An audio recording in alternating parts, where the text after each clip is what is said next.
Olá, estamos aqui para mais um podcast. Vamos falar de inovação, design, arquitetura, negócios que podemos gerar aqui em Curitiba. Cola na Adri e vamos aqui com uma convidada especial, a Rafaela Lupion Guberti. Rafa, obrigada pela tua presença. Um prazer estar aqui contigo. A Rafaela vai falar um pouquinho da Escola Segura. A Rafaela é empresária. Ela tem um projeto muito interessante que fala da escola segura, das escolas sustentáveis. E nós vamos abordar esse tema hoje. Então, Rafaela, vamos começar contando quem é a Rafaela, como é que é a sua trajetória, até chegar nesse projeto incrível da Escola Segura. Boa tarde, Adri. Não posso falar boa tarde, né? Posso? Pode. Eu posso dar bom dia? Como é que a gente... Pode falar o que Olá, for. então, gente, é um prazer estar aqui. Eu sou a Rafaela. Eu sou educadora, né, de formação, venho da área educacional e hoje eu estou aqui para contar um pouquinho para vocês sobre a Escola Segura, que é uma empresa que nasceu aqui em Curitiba, é uma empresa paranaense, é uma empresa que eu fundei tem 2 anos. E ela nasceu para ajudar as escolas a olharem não só para a questão da prevenção e da segurança, mas também para esse olhar da sustentabilidade. Porque quando a gente fala de escola segura ou de escola sustentável, a gente está falando de algo que é muito maior do que o próprio nome carrega, né, Adri? Então, é uma alegria poder estar aqui com vocês hoje, contando um pouquinho da minha caminhada, do início da minha jornada com a minha empresa. Hoje a gente tem atuação em mais de 3 estados brasileiros, a gente atende mais de 35 mil alunos, então tem muita gente aí que caminha junto com a gente nessa empreitada. São temas ainda muito incipientes no Brasil, né? A cultura brasileira não trabalha muito ainda com esse tema da prevenção, e você olhar para a segurança, olhar para a sustentabilidade, são temas muito próximos, né? Não só da questão da prevenção, mas de tudo que a palavra prevenção carrega, né? Então é um desafio bastante. A gente tem uma equipe trabalhando junto com a gente nessas escolas. E eu acho que a nossa conversa vai ser muito bacana, porque a gente vai dividir conhecimento, vai dividir caminhada e vamos conseguir trazer experiências e conteúdo de bastante valor para quem está nos escutando. E a inovação tem tudo a ver, né, com a sustentabilidade. Sim. Então, o objetivo aqui do canal Cola com a Adri é nós discutirmos sobre o tema inovação e como essa inovação pode impulsionar os negócios. Sim. Então, a tua empresa já nasceu inovadora, ou não? Ela nasceu tradicional. Como é que foi essa tua trajetória até chegar no conceito da escola segura? Na verdade, Adri, eu tenho uma caminhada no cenário educacional. Trabalhei num grande grupo aqui do Paraná, que é o Grupo Positivo, por mais de 15 anos, e fazendo justamente o trabalho de acompanhamento e formação com escolas por todo o Brasil. E nessa minha viagem aí, nessa minha vida de caixeiro viajante, a gente acaba tendo contato e conhecendo diversas realidades, porque o Brasil é um país muito extenso. Muito, né? Uma diversidade muito grande, cultural, educacional. Exatamente. E aí, nessas andanças, eu comecei a perceber, né, a dificuldade e os desafios que as escolas vêm encontrando com o passar dos anos, para se tornar um espaço seguro em todas as suas frentes, né? Porque a escola, por essência, ela tem como DNA, né, a função social da escola é trabalhar a aprendizagem, fazer com que os alunos aprendam. Eles vão para a escola para isso. Sim. Né? Mas esse aprender, ele tem que ser muito além do trabalho com conteúdo formal, com currículo. Eles precisam aprender uma série de coisas para a vida.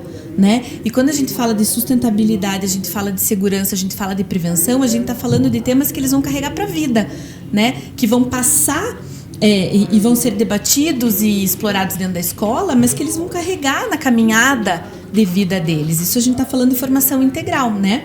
Desde de qual idade a qual idade? Desde pequeno, né? Porque quando a gente está falando de trabalhar sustentabilidade, de falar de segurança, de prevenção, a gente tem que olhar desde quando a criança chega na escola, bebezinho, né? Porque o pai, quando vai procurar uma escola, ele quer o quê para o filho?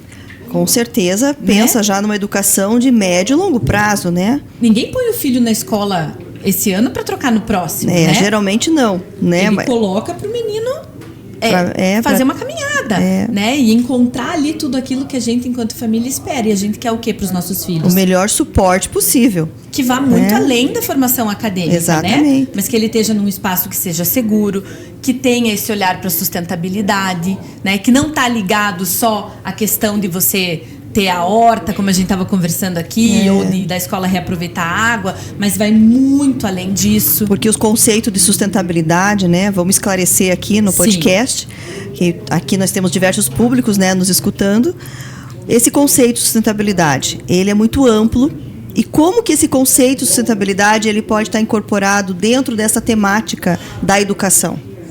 Veja, Adri, quando a gente fala de uma escola sustentável, a gente está falando de uma escola que vai além, né, dos princípios voltados à questão ambiental, né? Ela precisa estar muito atenta à questão social, ela precisa estar muito atenta à questão econômica.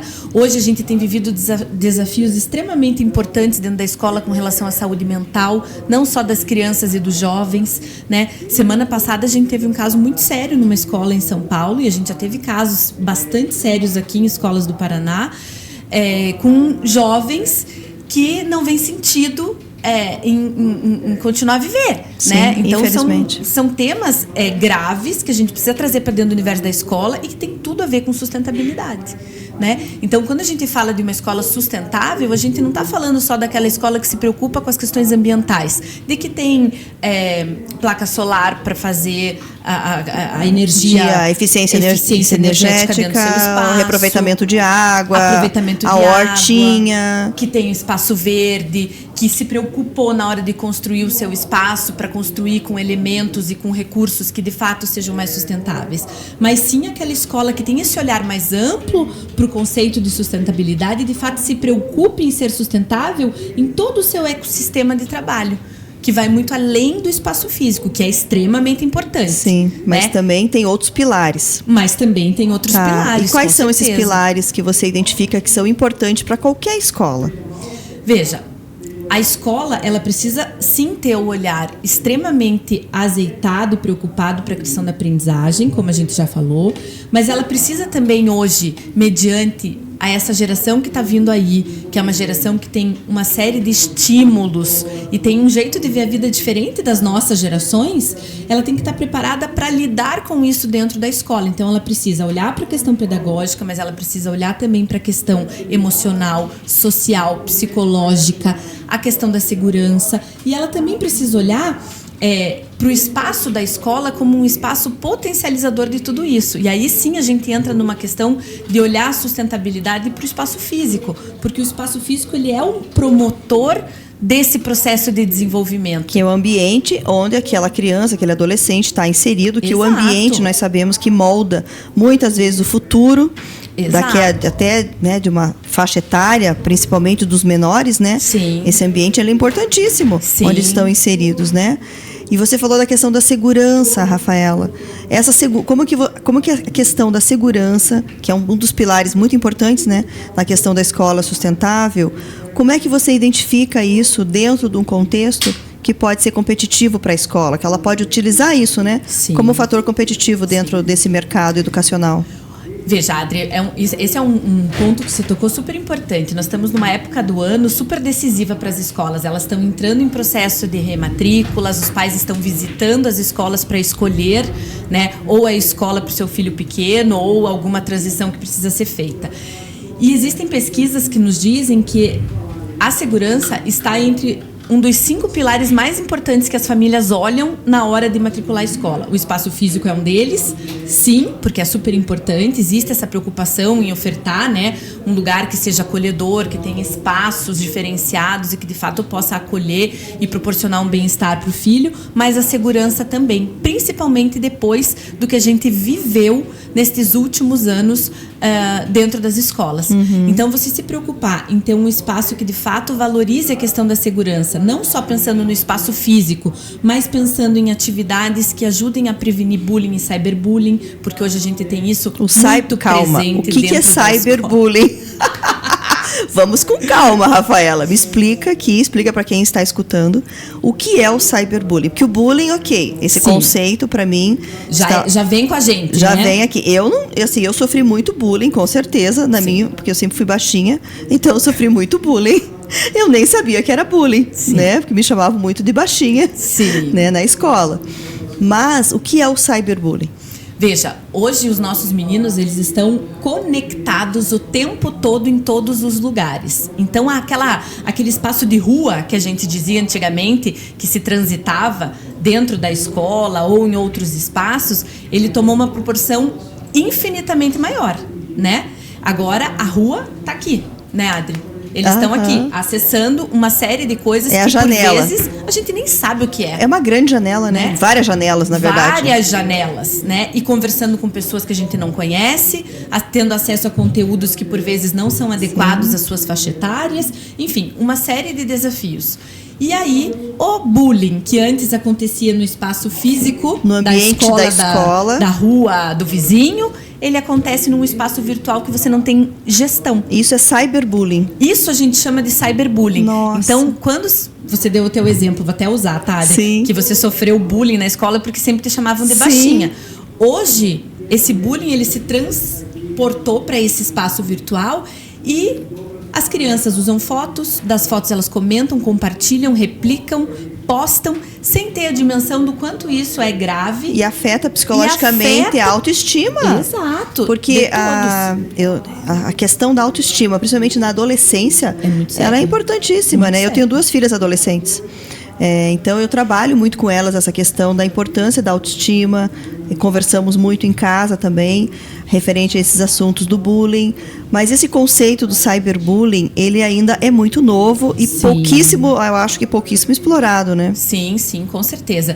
E é um conceito, além de ser novo, pouco explorado, que todos nós estamos aprendendo a lidar. Porque nós não somos desta geração. Não. Então, eu vejo como mãe, pelo meu filho. Quando meu filho me vem com umas coisas no videogame, no celular, eu digo, pera, calma, o que é isso? Me explique, abra, me mostre, me ensine. Porque a gente também não sabe. Porque tem o videogame também. Porque ainda tem o videogame que, no nosso tempo, você botava o disquinho, eu nem sei como é que chamava. Era uma fitinha ali. E você jogava ali. Agora eles estão online. Você entra ali no videogame, eles estão em 10 jogando, de cidades diferentes, de lugares diferentes. Conversando que, por vezes, com pessoas estranhas. Você não sabe quem é. Sim. Né? Então, é o que eu digo, a rua hoje, ela tomou uma proporção, né? E quando a gente fala rua, a gente fala num sentido, né, pejorativo, de que a rua não é mais a nossa rua, mas a rua tomou uma proporção de mundo. Sim. É um espaço muito grande. Então, e os meninos não têm a dimensão do quão delicado é. Né? Você, por exemplo, pegar uma foto de um colega, postar e fazer algum tipo de adjetivo que não é legal. E aí o teu colega comenta, o outro colega printa, o outro compartilha, vai parar no WhatsApp, daqui a pouco tá no e-mail, e aí aquele menino fica sem ação. Porque é diferente de você chegar e chamar, viu? Eu não quero que você me chame de baixinho, e você resolve aqui como a gente resolvia no nosso tempo. No nosso tempo, né? Era isso. Aí depois que postou, que publicou, você não consegue tirar. Porque no nosso tempo, como é que era? Me chamava de baixinha, eu chamava você de girafa. É isso. Era assim. Simples assim. E a gente já resolvia isso no recreio. Aqui, né? No recreio, Exato. Entendeu? Aí você parava de me chamar de baixinha, porque eu ia te chamar de girafa, então... Exato. Agora não, depois que o menino postou e falou, em questão de segundos, aquilo viralizou. E o pior é que hoje está tudo registrado. É isso. Está registrado no WhatsApp, está registrado no Instagram também. E não apaga. Tem como apagar. Você pode até apagar, mas alguém já printou, alguém já compartilhou. Então, é uma coisa... Nossa, isso cria uma dimensão. Exato. Eu não tinha essa noção. Exato. Agora, você comentando sobre o cyberbullying, como é um tema importante, acho que dá para fazer um podcast só sobre, né, eu tenho prevenção. Casos para te contar, complexos que a gente teve que lidar dentro do Escola Segura, porque a gente também faz esse acompanhamento pedagógico e jurídico com as escolas, de situações que começaram com uma brincadeirinha de WhatsApp e que virou um monstro depois, não só para a escola administrar, mas para as famílias, porque todos esses aplicativos existem idade para você começar a usar e os pais não sabem, e por vezes liberam para os filhos, e quem responde por aquilo? Olha, eu assim, não permito TikTok na minha casa, não tem. Bem que você faz. Não tem, TikTok é proibido na minha casa, porque eu entendo que é um aplicativo excelente, maravilhoso, para gerar algo produtivo, positivo. Negócios, por exemplo, tem muitas pessoas, e eu até falo isso para as empresas, né, que usem o TikTok. O TikTok é maravilhoso para ganhar visibilidade, para ganhar um retorno financeiro, para ganhar dinheiro. Ok, eu acho que tem um benefício.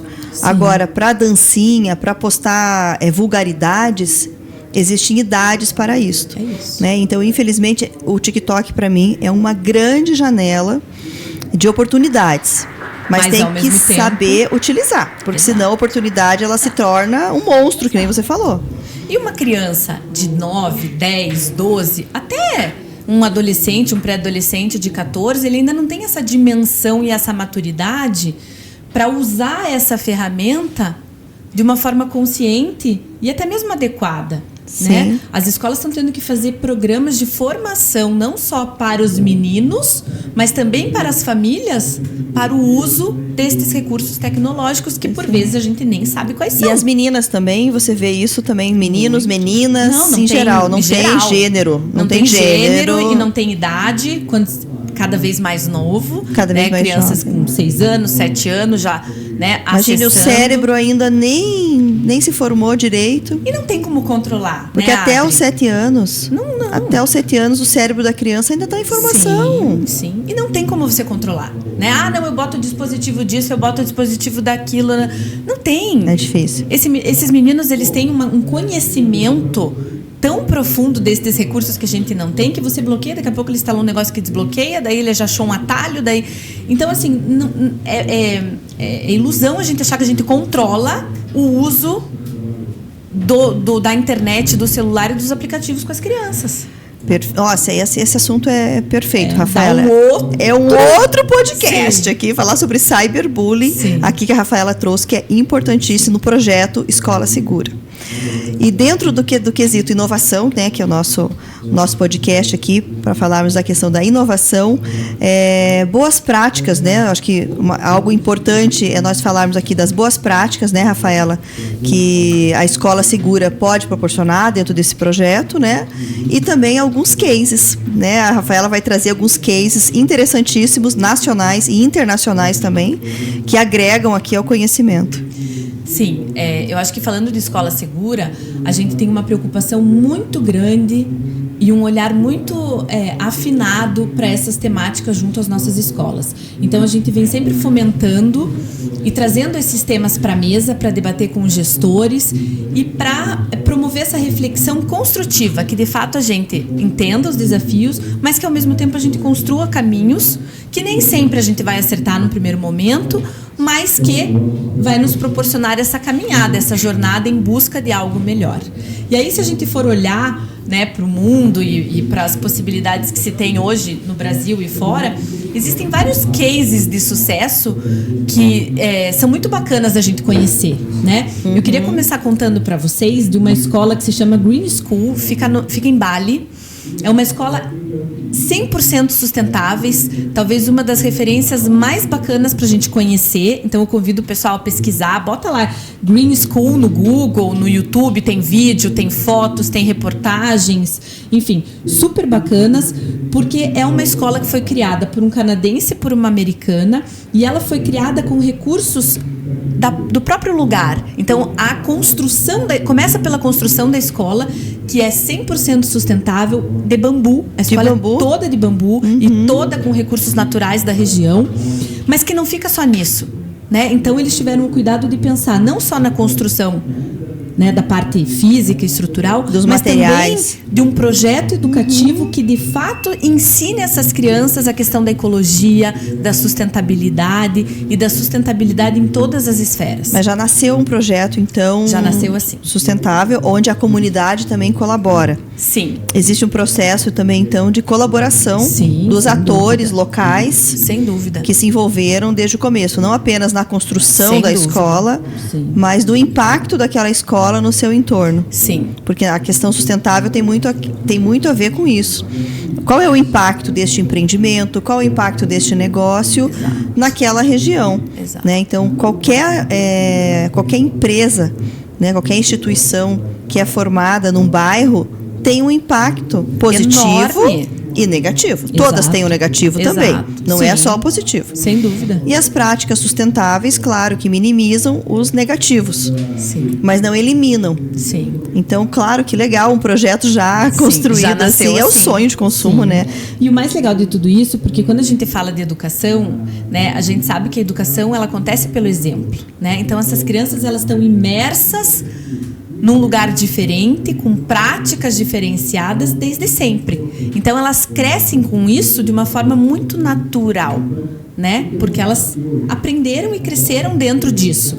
Então certamente elas vão ser pessoas, né, mais conscientes em todas as suas esferas, porque aquilo faz parte do dia a dia delas de forma natural. Não é algo que ela precisou aprender depois de uma certa idade ou reaprender, né, depois de adulto, quando já está inserido no mercado de trabalho. Ela cresceu com isso. E aí porque a linha de aprendizagem que ela teve foi desde ali muito, muito pequeno. Exato.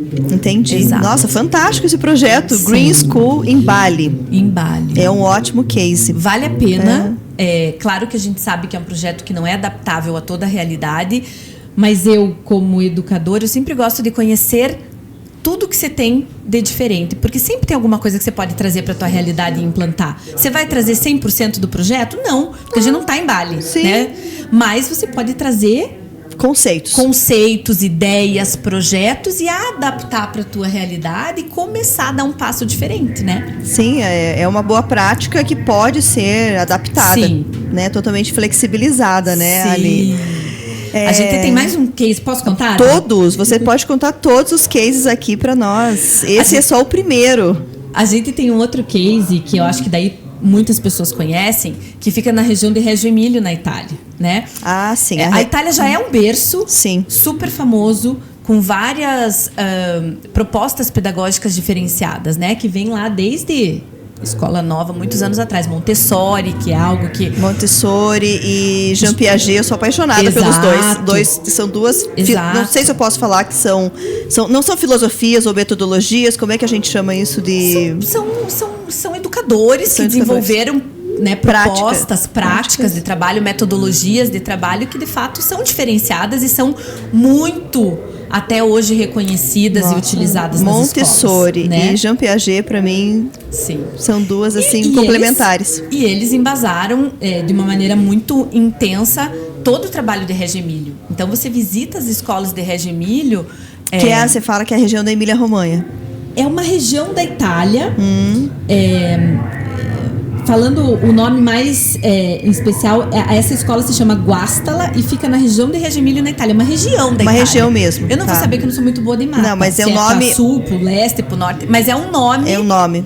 Uhum. Quem quiser conhecer mais, bota Reggio Emílio, vem tudo.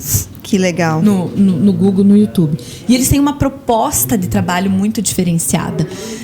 Também dessa parte sustentável que começa com a construção e a organização dos prédios. Então, essa escola de Guastalla, ela foi construída depois de um terremoto que destruiu tudo. Então, eles já construíram essa escola também de outro jeito.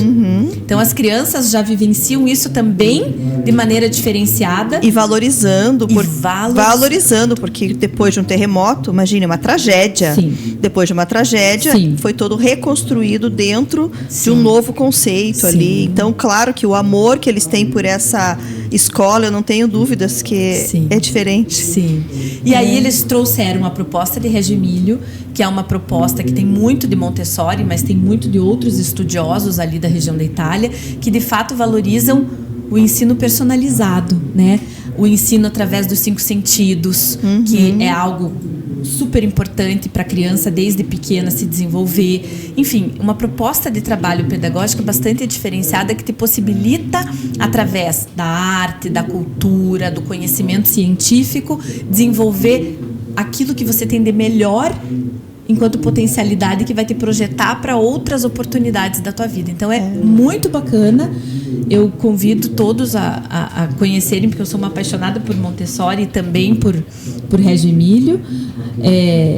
E acho que, de fato, a caminhada e a oportunidade que você tem através dessa metodologia te traz um olhar diferente para o mundo. Não, com certeza, porque eles trabalham muito a questão da construção do conhecimento. É isso. Então, o conhecimento ele não é entregue de bandeja, porque muito do que outras escolas, né? Isso. Eu sei disso porque minhas filhas tiveram a oportunidade de estudar um pouco numa escola que tinha o método mais construtivista. É esse o nome, né? Assim, podemos enfim, chamar. De construtivista, não sei, eu chamava dessa forma. Sócio-interacionista, construtivista, enfim, nessa vertente. Eu não sou especialista nesse assunto, mas eu sei como mãe, e na prática, como isso foi importante para elas. Elas eram pequenas, assim, foram do primeiro até mais ou menos o terceiro, quarto ano. Então, pegaram uma base muito interessante do que é construir o conhecimento em sala de aula, compartilhavam tudo em sala de aula, não tinha apostila, não tinha livros, eram todos eles materiais, todos compartilhados. E o conhecimento da matemática, que, por exemplo, que era algo, né, preocupante para todas as mães, né, que eu lembro na época, as minhas filhas eram avançadíssimas em matemática, por conta da maneira diferente de ensinar matemática, que tinha aqueles materiais dourados, sim, né? Sempre do concreto para o abstrato. Concreto para o abstrato. Então, tinha os materiais dourados, isso eu lembro. Sim, isso é muito montessoriano. Isso, nossa, é maravilhoso. Então, através de jogos, através de estimulando o lúdico, com as crianças. Eu lembro que participavam de muitos projetos sociais e de projetos de leitura, mas tudo muito compartilhado. Sim, sempre com essa filosofia de compartilhar o conhecimento, sim, e compartilhar as responsabilidades. Isso é muito importante. Para poder estimular a questão do respeito em sala de aula. Acho que falta muito isso hoje em muitos ambientes educacionais, o respeito, a volta ao respeito. Respeito ao professor, respeito aos alunos, respeito às pessoas mais velhas que trabalham na escola, que são prestadores de serviço também, né? Então, eu acho que tudo isso é um somatório, né? E isso está dentro do conceito de sustentabilidade. Também. Para que você tenha um ambiente sustentável, ele tem que ser sustentável em todas as suas frentes.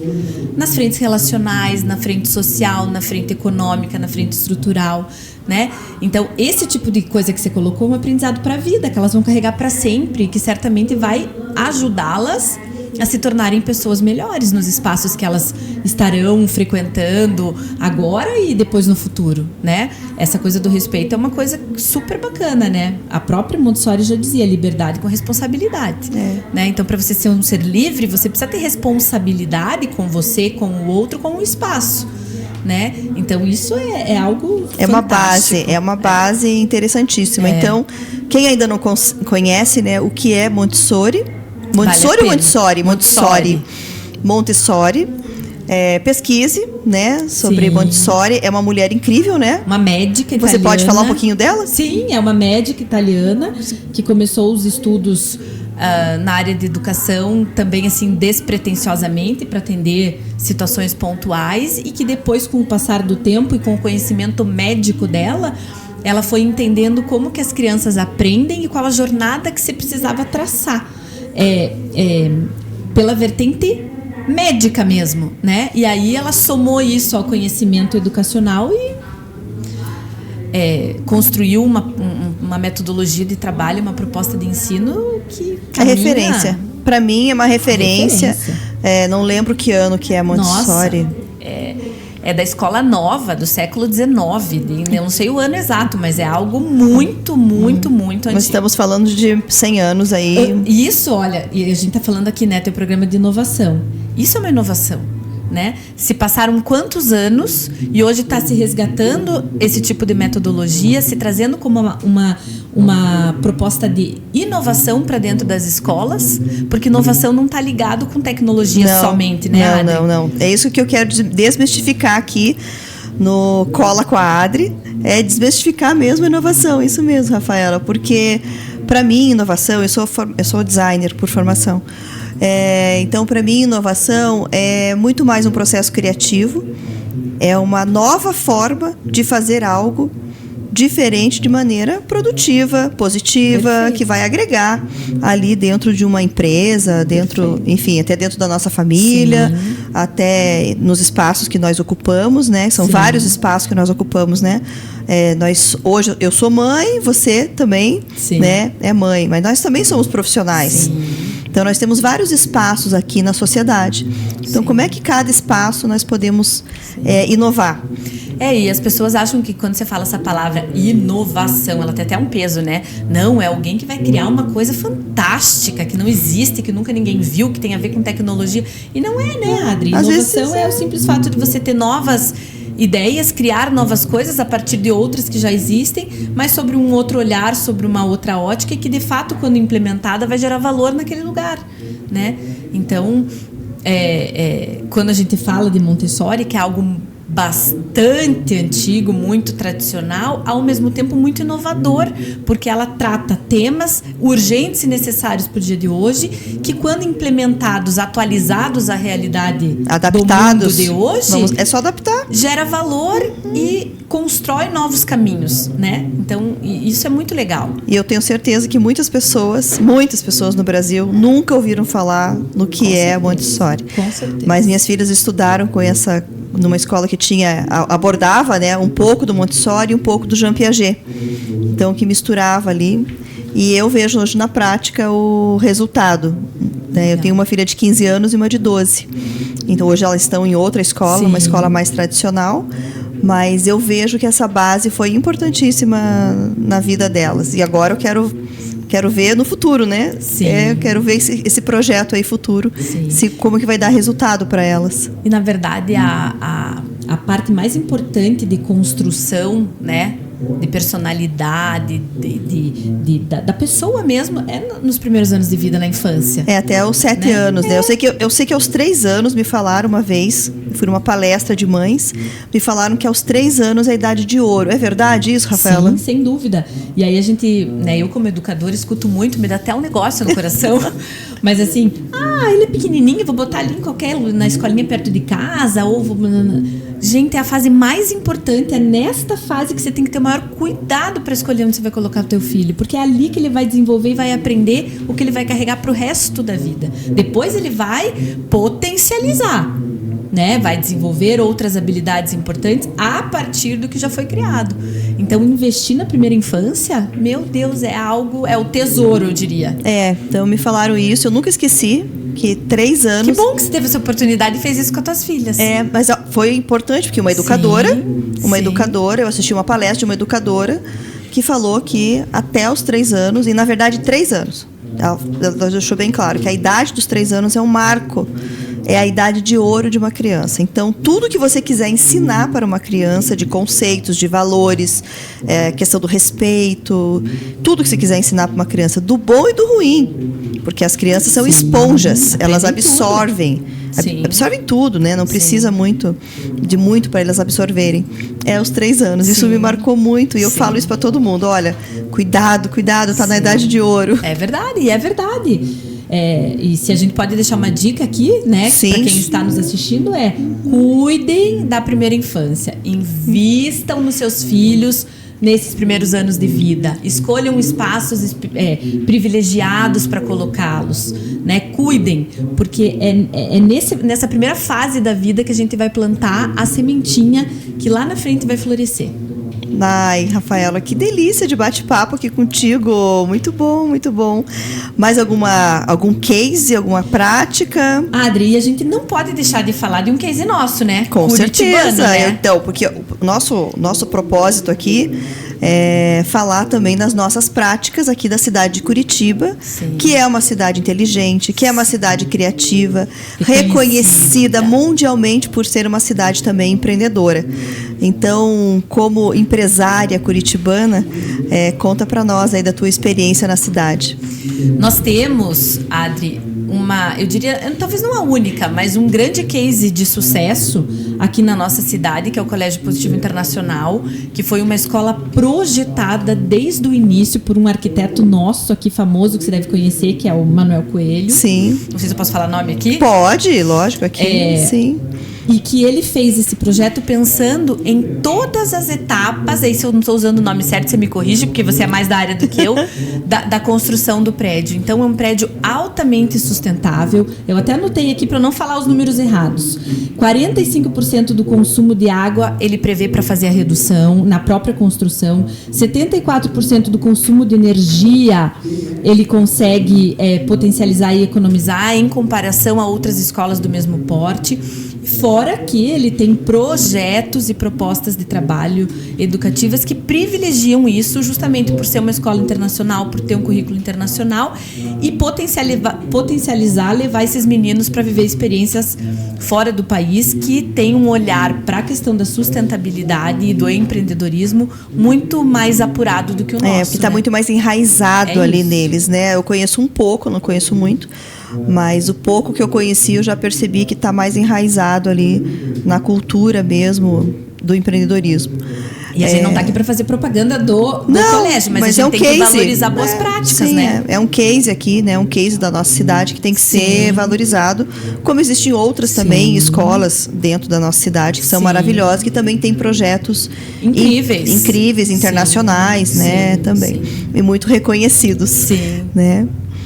E, Rafa, o que mais que nós podemos contar aqui para nós fecharmos aqui, né? Então, uma última dica para nós fecharmos esse nosso bate-papo. Falamos de tudo um pouco, certo? Sim. Falamos da inovação, das práticas de sustentabilidade, dos principais pilares norteadores aqui dessa estratégia, né? Também para a escola segura, dentro do teu projeto. Eu acho, Adri, que a gente poderia deixar algumas dicas para aqueles que estão nos assistindo, que são profissionais e também pais, ou que acompanham crianças e jovens, né, na sua jornada de formação, justamente por conta de todo esse período que a gente está vivendo, né, todo mundo aí buscando o que tem de melhor para a formação das suas crianças e jovens, para que quando forem escolher uma escola para os seus filhos, tenham esse cuidado, né, de olhar se essa escola tem essa preocupação com a sustentabilidade, se essa escola tem essa preocupação com a formação empreendedora. Na minha cabeça de educadora, eu não consigo conceber uma escola que não olhe para isso. Né? A gente ensina tanta coisa dentro da escola, né? Português, matemática, história, ciência, geografia, e a gente não ensina, por vezes, as crianças a olharem para o viés financeiro da vida e não ensina o que é empreender. Hoje, se a gente for olhar, você vai saber dizer mais do que eu. Quantos por cento da população brasileira empreendem hoje? Eu chutaria que mais de 70%. Sim, o Brasil é composto por 98% das empresas são micro e pequenas empresas. Você veja. E aí o menino passa quantos anos da vida dele dentro de uma escola e ele não aprende nada sobre isso. Não é somente na escola, né? Não é somente até o ensino médio. Na universidade também. Na universidade também. São poucas as universidades ainda que têm essa preocupação com a temática do empreendedorismo associada, né, aos profissionais. E aí os meninos passam por essa fase da escola, da universidade e vão empreender. E aprendem a empreender no dia a dia, né? No dia a dia, muitas vezes, que poderiam aproveitar todo esse tempo, né? Porque é um tempo precioso. O caminho, né? É um tempo precioso, né? Uhum. Ao invés de ficar fazendo... fala o seguinte, em vez de ficar assistindo dancinha no TikTok, vai estudar um pouco sobre o mercado financeiro, sobre o mercado de trabalho, sobre as oportunidades que se tem. Bolsa de valores. Vai estudar temáticas assim que é coisa de adulto, não é coisa de adulto. Né? Porque hoje, com o nível de informações que os jovens têm, meu Deus. Se eu tivesse, olha, Rafaela, se eu tivesse o nível de informações que esses jovens têm, na minha época, a gente não tinha tanta informação. Sim. A internet começou, de fato, em 96, 97. Sim. Então, nós não tivemos Sim. as mesmas oportunidades de acesso à informação que os jovens têm hoje. E eles desperdiçam seu tempo, no meu ponto de vista... Com bobagens, né? Com dancinhas e bobagens e futilidades que poderiam ser muito bem utilizadas, né? Estudando algo para o teu futuro. E você sabe uma coisa que eu brinco, né? Me incomoda como educadora, porque nós que somos da área da pedagogia ou da área das licenciaturas, a gente ainda não teve esse clique para entender dessa necessidade de se trazer isso tudo para dentro da escola. O que está acontecendo? Os profissionais que são do mercado financeiro, que estão se mobilizando para fazer reflexão, para criar conteúdo, para criar programas, para trazer o empreendedorismo, a educação financeira, a questão da sustentabilidade para dentro da escola. Esse movimento não podia vir de fora, tinha que acontecer dentro, né? Sim. Mas tá tudo bem, desde que aconteça, né, que venha de fora e que isso impulsione as escolas a olharem para isso como uma oportunidade de entregar esse jovem para a sociedade muito mais preparado, né? É que dentro da escola nós sabemos que existem muitas regras, existe uma carga horária, existem para cumprir, né? Tudo que tem que cumprir você sabia que o currículo do Brasil é um dos mais extensos e complexos do mundo? Imagina, quantidade não sabia. de coisas? Não sabia disso. Essa informação é nova. Isso é uma inovação. Você trazer uma informação dessa é uma inovação, porque eu não sabia dessa informação. Você pega países que estão, assim, super bem no PISA, que é aquele teste internacional que mede a habilidade e competência dos jovens, ou que são destaques, né, na área educacional, e compara o currículo. Estou falando aqui, né, fazendo uma análise bem prática e fria. Compara, você fala, não é possível. É possível. A gente trabalha muita coisa que talvez não fosse preciso. Tenho certeza. Né? Tenho certeza. Porque a gente pudesse usar esse tempo para potencializar outras coisas que talvez fizessem mais sentido para a vida desses meninos. Com certeza. Nossa, né? Vamos pegar alguns exemplos. Ó. Hoje, o tema Bolsa de Valores. Hoje é algo que qualquer jovem tem acesso para entender o que é. Ele vai investir em Bolsa de Valores? A gente não sabe. Ele vai ter dinheiro no futuro para poder investir? A gente não sabe. Mas ele tem que ter acesso a essa informação. Ele tem que saber do que se trata, né? Do que se trata. E quando ele começar a ganhar o dinheirinho dele, com os primeiros, né, salários ou primeiros retornos financeiros que ele empreendeu, que ele conquistou, aquele seu primeiro dinheiro, ele vai fazer o quê com aquilo? Ele vai gastar isso aonde? As meninas vão gastar isso aonde? Vai ser no shopping, vai ser no bar, vai ser onde esse dinheiro, né? Sendo que já pode pensar em investir. Claro. Você sabe que eu tive uma grande mestra, assim, que me ajudou na minha formação mesmo, enquanto educadora, enquanto pessoa. E eu me lembro nos meus idos ali, dos meus 20 anos, que eu estava em formação ainda, trabalhando em escola, e aquela preocupação, meu Deus, será que esse menino vai passar no vestibular? Meu Deus, tem que isso, meu Deus, tem que aquilo. Ela dizia, ela chamava assim, né, minha filha, a vida, ela é muito mais do que você passar no vestibular. Você tem que preocupar em trazer valores, em carregar de experiência esse tempo que esses meninos estão com você, do que só se preocupar se ele vai passar na prova do vestibular. Porque ele passa. Se você, né, der uma direcionada no caminho, uma impulsionada, ele vai passar. Mas e depois lá? Ele vai ser quem? Que pessoa ele vai ser? Que profissional ele vai ser? O que a gente vai devolver para a sociedade através, né, dessa experiência que esse menino teve na universidade? E eu sempre carreguei isso comigo.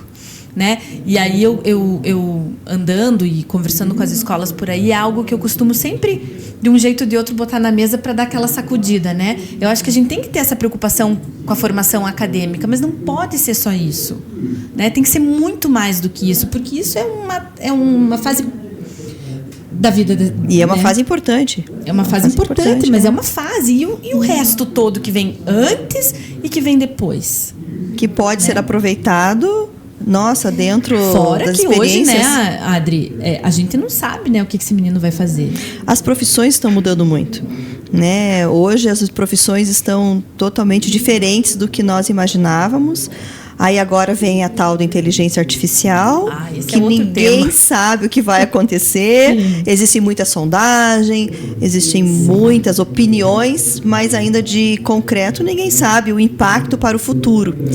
Né? Então também tem tem uma outra temática aí também importante. Essa é uma temática bem importante, expressiva, que tem sido muito debatido no cenário educacional, porque está impactando muito diretamente o trabalho da escola, do chão da escola de todo dia, porque esses meninos já estão, né? Você pega... Esses dias eu estava olhando o celular do meu filho, ele tinha 5 aplicativos de inteligência artificiais diferentes no celular. Eu falei, nossa, mas nem eu conhecia todos esses. Aí ele falou, eu acabei de conhecer agora o chat GPT. Eu tô aprendendo a conversar com ele agora. Aí o menino já tem mais 4, que não, esse faz aquele, faz aquele. Meu Deus, calma. Vamos devagar, porque, né? Então, enfim, é um mundo muito diferente. Existem, né, uma série de estudiosos e pesquisas que dizem que a gente não sabe quais serão as profissões do futuro e que a gente continua educando com uma proposta de trabalho dentro das escolas que educa esses meninos para aquilo que a gente sabe que existe. Tá, mas e o que não existe? E que a gente não sabe? Né? Então, nós não sabemos como estamos preparando, na verdade, essa geração, né? E aí falar de sustentabilidade, falar de segurança, né? Falar de empreendedorismo, falar de inovação, não tem como a gente não fazer essas reflexões olhando para o universo da escola, né? E não tem como errar, porque são temas que permeiam a base, é preparar a base. para tudo, né? E trabalhar a questão do respeito, dos valores, né? Que tá tão ali, eu vejo uma carência tão grande hoje, em geral, né? Não só na escola, mas em geral aí essa preocupação que eu também tenho como mãe. Todas temos, né, Adri? Que coisa essa preocupação boa. Com os filhos, né? A gente quer que eles sejam boas pessoas, né? E a gente trabalha duro pra isso, né? Porque eu brinco, não veio o manual, né? Quando o neném chegou, não veio o manual junto, né? Não veio o manual. E geralmente um é diferente do outro, né? Então, geralmente vem assim, só pra complicar um pouquinho. Que legal conversar contigo, Rafaela Lupion Gubert. Muito legal te conhecer. E nós ficamos aqui, então, com esse podcast. Mais uma edição aqui do Cola com a Adri. Obrigada. Obrigada eu, Adri, pela oportunidade. Um prazer conhecer teu programa, tua iniciativa. Eu acho que a gente precisa de mais pessoas fazendo esse tipo de provocação e trazendo temas nessas frentes para que seja algo acessível a todos, de conhecimento de todos, porque são temas importantes que ajudam a gente não só como profissional, mas como pessoa, como mãe, como cidadão, a repensar, né, a nossa prática do dia a dia mesmo. E trazer para a consciência e para tomarmos decisões cada vez mais conscientes, né? Sim. Obrigada, Rafaela. Eu que agradeço. Obrigada, pessoal. Mais um episódio aqui do podcast para falarmos de inovação, design na cidade de Curitiba.